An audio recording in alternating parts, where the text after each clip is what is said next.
Hello दोस्तों, एक बार फिर से आपका स्वागत है। मैं पोंकी आपके समक्ष हाजिर हूँ ponky academy of e learning का 5वां भाग लेके, जिसमें हम बात करने वाले हैं ऑपरेटिंग सिस्टम की। किसी भी कंप्यूटर का आधार है ऑपरेटिंग सिस्टम। यह एक प्रकार का सिस्टम सॉफ्टवेयर है जिसकी चर्चा हम पिछले भाग में कर चुके हैं। इसके बिना कंप्यूटर का पूरा हार्डवेयर मात्र लोहे या स्टील के एक डिब्बे के बराबर है। किसी भी सॉफ्टवेयर को कंप्यूटर के हार्ड डिस्क पर स्टोर करने की प्रक्रिया को हम इंस्टॉल करना कहते हैं। एक बार सॉफ्टवेयर के इंस्टॉल हो जाने के बाद ही उस सॉफ्टवेयर का उपयोग किया जा सकता है। इसी तरह ऑपरेटिंग सिस्टम वह सबसे पहला सॉफ्टवेयर है जिसे हम किसी सीडी की सहायता से कंप्यूटर के हार्ड डिस्क पर इंस्टॉल करते हैं। इसके बाद कंप्यूटर को इस्तेमाल में लेने के लिए सबसे पहली बार चालू किया जाता है और इसी दौरान ऑपरेटिंग सिस्टम भी चालू होता है। इस क्रिया को हम बूटिंग कहते हैं। तकरीबन आधे से 1 मिनट में ऑपरेटिंग सिस्टम बूट हो जाता है और हमारा कंप्यूटर इस्तेमाल के लायक होता है। तो ऑपरेटिंग सिस्टम को हम इस तरह देख सकते हैं कि यह वह मास्टर कंट्रोल प्रोग्राम है जो कि कंप्यूटर का नियंत्रण एवं संचालन संभव करता है। कंप्यूटर के सीपीयू से जुड़े अन्य हार्डवेयर जैसे कि प्रिंटर, मॉनिटर, स्कैनर आदि से ऑपरेटिंग सिस्टम संपर्क स्थापित कर उनसे काम लेता है और अन्य सॉफ्टवेयरों को काम करने और हार्डवेयर से संपर्क स्थापित करने में मदद करता है। इसके अलावा ऑपरेटिंग सिस्टम के और भी कुछ प्रमुख कार्य इस प्रकार हैं। पहला, प्रक्रियाओं को निर्देशित करना। जी हाँ, प्रोग्रामों के निर्देशों को सीपीयू में भेजने का कार्य ऑपरेटिंग सिस्टम करता है और सीपीयू के समय को भी प्रोग्रामों के निर्देशों के बीच किसी खास विधि के द्वारा बांटता भी है। दूसरा है मेमोरी का नियंत्रण एवं वितरण।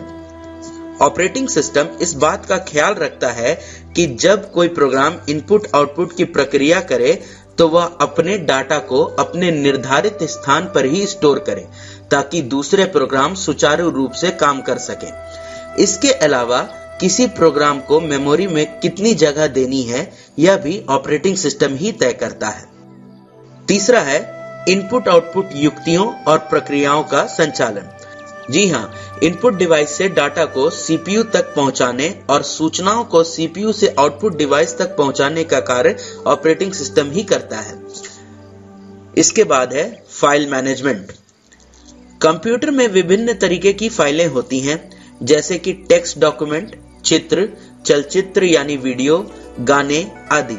तो इन सब फाइलों को स्थानांतरित करना एवं इन सारी फाइलों में कौन, क्या और किस हद तक बदलाव कर सकता है इस बात की स्वीकृति देना भी ऑपरेटिंग सिस्टम ही करता है। इसके बाद है प्रयोक्ता और कंप्यूटर के बीच सेतु। जी हाँ, हमारा ऑपरेटिंग सिस्टम प्रयोक्ता और कंप्यूटर के बीच तालमेल और आपसी समझबूझ बैठाने में अहम भूमिका निभाता है। इसके बाद छठा है प्रक्रियाओं की प्राथमिकता तय करना। जी हाँ, किसी खास विधि जैसे कि round robin, first come first serve, shortest job first आदि के द्वारा ऑपरेटिंग सिस्टम सीपीयू में मौजूद वो सारे प्रोग्रामों की प्राथमिकता तय करता है जिन पे की प्रक्रिया होनी है। इनके अलावा ऑपरेटिंग सिस्टम अन्य संसाधनों का भी संचालन करता है और विभिन्न सावधानी सूचक संदेशों का निर्माण करके प्रयोक्ता और कंप्यूटर से संपर्क करता रहता है। इन संदेशों को हम इंटरप्ट कहते हैं। तो अब हम बात करने वाले हैं ऑपरेटिंग सिस्टम के प्रमुख प्रकारों की। ऑपरेटिंग सिस्टम मुख्य रूप से 4 प्रकार के हैं। पहला है सिंगल यूजर ऑपरेटिंग सिस्टम, दूसरा है single user multitasking operating system, तीसरा है मल्टी यूजर ऑपरेटिंग सिस्टम, चौथा है नेटवर्क ऑपरेटिंग सिस्टम। तो आइए सबसे पहले सिंगल यूजर ऑपरेटिंग सिस्टम को जानें। इस प्रकार के ऑपरेटिंग सिस्टम में एक बार में केवल एक ही प्रोग्राम चलाया जा सकता है तथा एक समय में केवल एक ही व्यक्ति कंप्यूटर का इस्तेमाल कर सकता है। अर्थात एक से अधिक कंप्यूटर को जोड़कर एक से अधिक व्यक्ति द्वारा कार्य नहीं किया जा सकता। उदाहरण के तौर पर है MS DOS। हमारा दूसरे प्रकार का ऑपरेटिंग सिस्टम है single user multitasking operating system. इस तरह के ऑपरेटिंग सिस्टम में एक यूजर एक समय में एक से अधिक प्रोग्राम को चला सकता है, अर्थात किसी दूसरे प्रोग्राम को चलाने के लिए पहले वाले प्रोग्राम को बंद करने की आवश्यकता नहीं होती। इसके उदाहरण के रूप में है विंडोज 95, 98 आदि। हमारा तीसरे प्रकार का ऑपरेटिंग सिस्टम है मल्टी यूजर ऑपरेटिंग सिस्टम। यह ऐसा ऑपरेटिंग सिस्टम है जिसमें एक समय में एक से अधिक प्रयोक्ता काम कर सकते हैं। यह क्लाइंट सर्वर अवधारणा पर आधारित है। इसमें एक मुख्य कंप्यूटर होता है जिसे कि हम सर्वर कहते हैं। सर्वर से जुड़े बाकी सारे कंप्यूटर को टर्मिनल अथवा क्लाइंट कहा जाता है। सर्वर पर बाकी टर्मिनलों की सारी जानकारियां सुरक्षित होती हैं। इसके उदाहरण स्वरूप है यूनिक्स और विंडोज 2000। चौथा ऑपरेटिंग सिस्टम है नेटवर्क ऑपरेटिंग सिस्टम। यह ऐसा ऑपरेटिंग सिस्टम है जो दो या दो से अधिक कंप्यूटरों को आपस में जोड़ता है। उदाहरण के तौर पर विंडोज NT, नोवेल नेटवेयर आदि।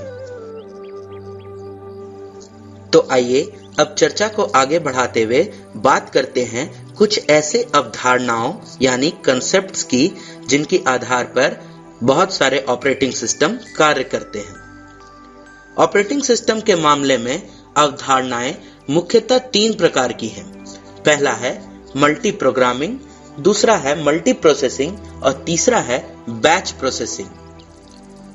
सबसे पहले जानते हैं मल्टी प्रोग्रामिंग को।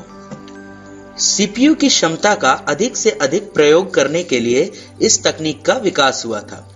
इस तकनीक के जरिए सीपीयू पे हम एक समय में एक से ज्यादा प्रोग्राम चला सकते हैं। इस अवधारणा की विधि इस प्रकार है। कई प्रोग्रामों को एक साथ शुरू किया जाता है। असल में इसमें सीपीयू एक समय में एक ही प्रोग्राम पर प्रक्रिया कर रहा होता है, लेकिन उसकी एक प्रोग्राम से दूसरे प्रोग्राम में छलांग लगाने की गति इतनी तेज होती है कि हमें ऐसा प्रतीत होता है कि सीपीयू एक बार में कई प्रक्रिया कर रहा है। किसी खास विधि के द्वारा ऑपरेटिंग सिस्टम सभी कार्यों की प्राथमिकता तय करता है। इसके बाद सबसे पहले तय हुए प्रोग्राम के लिए सीपीयू डाटा इनपुट लेता है और उस पर प्रक्रिया चालू करता है। बीच में मेमोरी, कुछ अन्य डाटा या किसी संसाधन की जरूरत होने पर सीपीयू उस प्रोग्राम पर प्रक्रिया रोक देता है और ऑपरेटिंग सिस्टम को इसकी सूचना भेजता है और साथ ही दूसरी प्राथमिकता वाले प्रोग्राम पर प्रक्रिया चालू कर देता है। मांगे गए संसाधनों अथवा डाटा उपलब्ध हो जाने पर सीपीयू दोबारा से उस प्रोग्राम पर प्रक्रिया चालू कर देता है। आइए अब बात करते हैं दूसरी अवधारणा की, जो कि है मल्टी प्रोसेसिंग। इस प्रकार की अवधारणा पे काम करने वाले ऑपरेटिंग सिस्टम में एक से ज्यादा सीपीयू एक दूसरे से जुड़े होते हैं और आपसी तालमेल बैठाकर कार्यों को संपन्न करते हैं। एक बड़े प्रोग्राम के विभिन्न निर्देशों पर अलग अलग सीपीयू प्रक्रिया कर संयुक्त परिणाम निकालता है। इसके दो बड़े फायदे हैं। पहला, इससे कंप्यूटर की क्षमता में वृद्धि होती है और दूसरा है एक सीपीयू के खराब हो जाने पर भी अन्य सीपीयू द्वारा काम चलाया जा सकता है। तीसरी अवधारणा है बैच प्रोसेसिंग। यह ऑफलाइन तरीके से काम करने का एक बहुत ही पुराना तरीका है। इसमें हर एक प्रयोक्ता अपने प्रोग्राम को पूरी तरह ऑफलाइन तैयार करता है। प्रोग्राम तैयार हो जाने के बाद उसे सीपीयू के प्रोग्राम काउंटर, जो कि एक प्रकार की काल्पनिक कतार है, उसमें अन्य प्रोग्रामों के साथ स्थापित कर दिया जाता है। यहाँ पर एक तरीके के प्रोग्रामों को एकत्रित करके उनके बैच बनाए जाते हैं और एक एक करके सभी बैचों को सीपीयू पर प्रक्रिया के लिए सौंपा जाता है। बीच में प्रोग्रामों को किसी संसाधन की जरूरत नहीं होती, क्योंकि जैसा कि पहले ही बताया जा चुका है, पूरे प्रोग्राम को ऑफलाइन तैयार करने के बाद ही उसे सीपीयू में डाला जाता है। तो दोस्तों, ये था हमारा ऑपरेटिंग सिस्टम। इसके बाद के आने वाले दो भागों में हम बात करने वाले हैं दो प्रमुख ऑपरेटिंग सिस्टमों की, जो कि हैं विंडोज XP और उबंटू।